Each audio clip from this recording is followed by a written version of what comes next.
Hello chess fans, I have a question for you. If somebody would ask you what is your favorite chess move, what would you answer? Which move that was played on a chessboard you find most beautiful?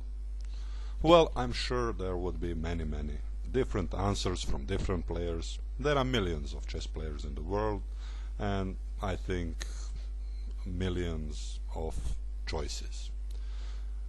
But if they would someday invent something like, I don't know, Miss Chess Move contest, I don't know, something like Miss World or Miss America or Miss Croatia or Miss Serbia or I don't know, which move would win? I have a candidate for you. Here is one move played exactly 100 years ago by Frank Marshall, famous American chess player that lived at the beginning of 20th century, and he was very famous and very good player. And I think this move would be a Miss Chess move for the world. It's not only my opinion, it's opinion of many chess players. Okay, this game was played in Breslau in 1912 and in a Breslau tournament, of course, and Frank Marshall had black pieces and the white pieces had Master Levitsky. It was a famous player at that time too, also a very good player. Okay, in this video I won't talk about this most beautiful move the whole video. No, I want to show you the whole game, not because it was such a great and interesting game. No, I want to follow the path of the game and how this move became possible, because it was such a unusual, such a beautiful move that you wonder in the final position, how is this possible? Well, let's see how that happened.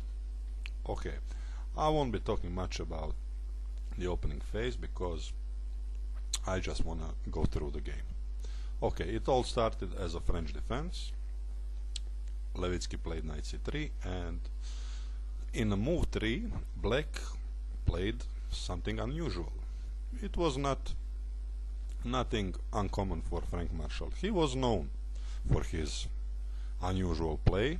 He oftentimes played very dubious variations like this one. Move c5 isn't the best move here for black, because as I will show you now, if white takes here on d5, simply take the pawn and takes on c5. After bishop takes c5, white has this bishop b5 check, and suddenly black has some unpleasant issues to answer, because if he goes, for example, here knight to c6, white simply takes the d5 pawn. It's a pawn. White is a pawn up, and not only pawn up, black king is already in trouble, because black cannot castle, the bishop on c5 is hanging, knight on c6 is hanging, and if black takes the queen on d5, then after knight d5 there will be some other great problems for black. So black can try queen e7 check, but after simple knight to g2 and something like this, white first takes on c6 because black cannot retake, then simply queen takes c6 with a check, wins the rook. Black is forced to go king to f8, and now simply retreating the queen to d3, and after bc6 white castles, and white is a pawn up and has a winning, maybe not that winning, but it's a clearly better position. White has a +1.5 according to Rybka. That's we can say a winning position. Okay, nobody plays c5 today. It's all very well known, but as we already mentioned, the game was played 100 years ago. They didn't have computers at that time. They didn't have Rybka, they didn't have Fritz, so they were on their own. So white played move knight f3. Furthermore, I must say this move was played twice against Frank Marshall. and it was a known move at that time, but not the best, as I said. Okay, let's go on with the game.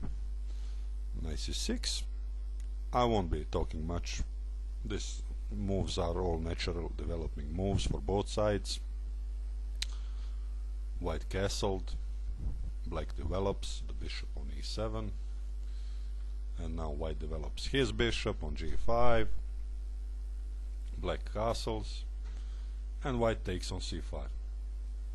Okay, we'll stop here, because now white took a pawn on c5, and black cannot take on c5 immediately. No, that would be a big mistake, because then knight d5 wins the d5 pawn, and the black knight is pinned, and white has the winning position. So of course Marshall went bishop to e6, defending that d5 pawn.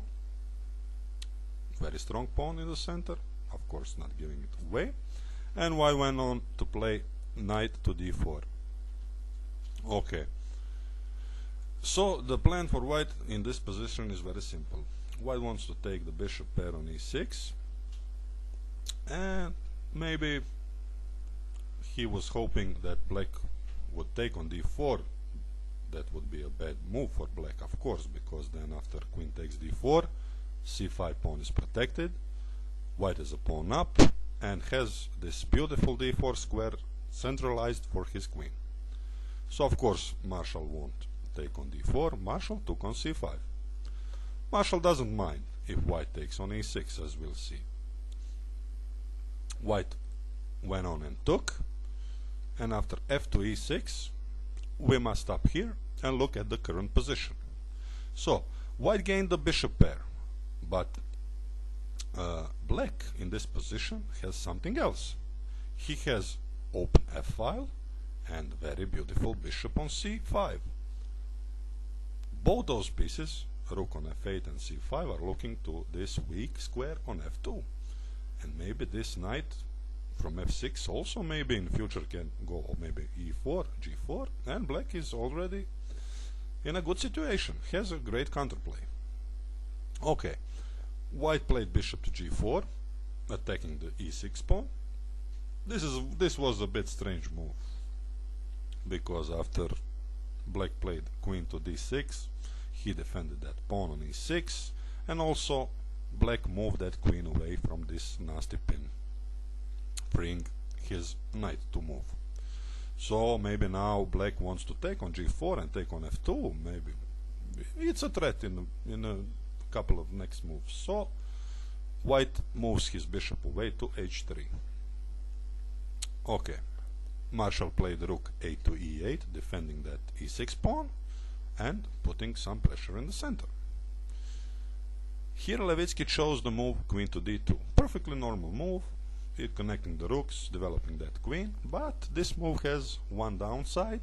As Marshall shows, he immediately plays bishop to b4, pinning that c3 knight, and maybe now he can start thinking about moves like knight e4, maybe not right away because of knight takes e4, but after something like after queen to c7, or I don't know, maybe d4 is a threat. It's unpleasant move for white to deal. So white chose to take on f6 to get rid of that potentially dangerous knight. Black took with a rook, of course, and in this position Levitsky played move a rook a to d1. Okay, this was a little bit inaccurate according to computer, because that rook, this move has an idea, as you will see in the next few moves. Levitsky wasn't a bad player. He was also known as a good tactician, but not nearly as good as his opponent Frank Marshall. So let's see what happened next. Also I should mention that instead of this rook a to d1, best try for white would have been to play a3 right away, chasing that bishop right away, because that pin is very annoying. So game might have continued something like bishop takes to c3, queen takes c3, and according to silicon monster Rybka, the best move for black would have been here to play queen to c7. You will say, why queen to c7? It looks strange. It's not a human move, but it's the best move because black wants to put the queen on b6, putting pressure on f2 and b2, and something like rook a to e1, queen b6 leads to about equal position, maybe a bit better for black, nothing that much. This would be nice for white to play, okay to play. But instead, as we said, white went to play a rook a to d1. Okay. First thing black does in this position, he moves the queen to c5, putting pressure on c3, on f2 square, and also moving that queen away from that d file that white is occupying with his heavy pieces. So Levitsky played his point, queen e2. So as we now see, white has an idea. Black took, and after taking this pawn on c3, rook takes d5. This was the white's idea. White put all his hopes in this move. Well, probably he was thinking, okay, I take my pawn back, and what do you got? You cannot take the rook, because your rook on e8 is hanging, and it all looks okay for white. And in reality, this position is approximately equal, a little bit better for black. Nothing that much yet, but now we have an open position with lots of pieces on and lots of tactical ideas, and those kind of position were favorite of Frank Marshall. He was very dangerous attacking player, as you will see now. He immediately went on and played knight to d4, jumping right in, attacking white's queen, and some other nasty ideas that we'll see in the game. And I must say, this position is the critical position of whole game. Up to this point, everything is about minus plus for black, about equal. And here white has a difficult choice, where to go with his queen. Well, white played, I don't know, a move that most of, I don't know, expert level players, maybe some masters would play. It's a natural human move. White played here queen to h5, attacking rook on e8, connecting with this rook, keeping that queen close to black's king. I don't know, maybe I did some ideas later to play queen g5 and rook to d7 maybe. Normal looking human move. But this move is tactically not a good move. It's a losing move for white, because now Frank Marshall starts to put his idea to work, as you will see.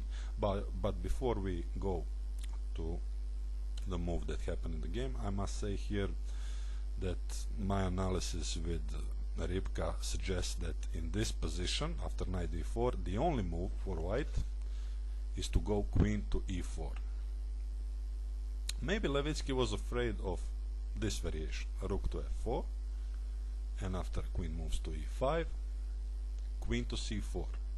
Maybe he thought white is threatening now to play knight e2, the rook is still hanging here, not yet, but black can play rook e to f8, pressuring here, threatening knight to e2, but in reality white can play here simply rook to e1, and black has nothing better than to take on d5, and after something like queen takes, ed, rook takes e8, king e7, rook to b8, b6, white gives a check on b7, king to g6, rook takes e7, and it's about an equal position. Black has no advantage here. It's a drawish position, objectively. That was the only and the last chance for white in this position, to go queen e4. Okay, white went queen to h5, and now we see Frank Marshall starting a series of forced moves. Okay, first he moves his rook because it's hanging, attacking f2 square, attacking this rook, and now Levitsky played rook e5. Okay, he said, see what you got. Now, taking rook on f2 was also very good for black here, but then after rook, I don't know, to b1, queen simply takes on c2, and black is up a lot of pawns and has the winning position. But that wouldn't been so nice as in the game. So Marshall first starts with a move rook to h6, attacking that queen on h5, and after queen went on g5, first he took on h3. It's obvious that white cannot retake on h3 with the pawn, because then simply knight to f3 check wins the queen and the game. But the idea of Levitsky was to play this move, rook to c5. Okay, he thought, you are piece up, but every of your pieces are hanging. That must have been his thought, because now the queen is hanging and the rook is hanging, and now knight e2 gives nothing, because it's simply queen goes to h1, then rook is hanging and queen is still hanging. And one more thing, white is threatening to go rook to c7, and maybe to threaten here to mate on g7. So white must have been pleased with this position, but now here comes arguably the most beautiful move ever played. If you haven't seen this position before, I will not show you just yet. I will give you a couple of seconds to try to find it yourself. Okay, so now black played a stunning move. Bam! Queen to g3. Wow! At first sight it looks ridiculous. What is this? The queen went from c3 to g3 on a square that is 1, 2, 3, 4, 3 times attacked. That's insane. What is black doing? But unfortunately for white, he had to resign right away, because either capture on g3, I don't know, even if you take with the queen, then simple move like knight to e2 check, king h1, knight to g3 takes, king g1, knight e2. That's a simply piece up for black. If you take with the f pawn, I'll show you. If you take with the fg3, then of course simply mate is coming, knight to e2, and after this it's a checkmate. Okay, and if you try, last thing to do, if you try to play in this position queen to e5 to try to hold this h2 square where also mate is threatened, then simple move knight f3 check, king h1, now rook takes h2 is a checkmate. So I hope you enjoyed this game and that you enjoyed this queen g3 move. It's aesthetically, I think I haven't seen better move yet. I saw lots of tactical shots and so on and so on. It's not so difficult to see. That's the first thing. Maybe if you play, you will maybe find this move also, but aesthetically it's one of the best moves ever played. I hope you enjoyed, and see you next